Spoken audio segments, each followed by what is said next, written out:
முருகப்பெருமானின் 6 படை வீடுகளில் இது 2வது படை வீடாகும். திருச்செந்தூர் முருகன் கோவில், திருச்சீரலைவாய், திருச்செந்தூர், தூத்துக்குடி மாவட்டம். அசுரன் சூரபத்மனை அழித்தல். 6 படை வீடுகளில் உயரமான ராஜகோபுரம் இங்கு மட்டுமே உள்ளது.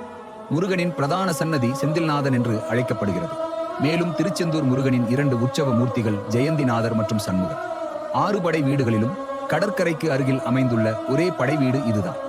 முருகப்பெருமான் தனது தாய் பார்வதி கொடுத்த வேலை பயன்படுத்தி அசுரன் சூரபத்மனை இங்கு அழித்தார். வறட்சி ஏற்பட்ட போது மக்களுக்கு தண்ணீர் எடுக்க நாளி கிணற்றில் உள்ள வேலையும் அவர் பயன்படுத்தினார். நாளி கிணறு கோயிலுக்கு தெற்கே அமைந்துள்ளது. மேலும் பக்தர்கள் தெய்வத்தை வழிபடுவதற்கு முன்பு தங்களை தூய்மைப்படுத்திக் கொள்ள கிணற்று நீரை பயன்படுத்துகிறார்கள். கந்த சஷ்டி விழாவின் கடைசி நாளில் முருகன் தெய்வானையுடன் வீதியுலா செல்வார்.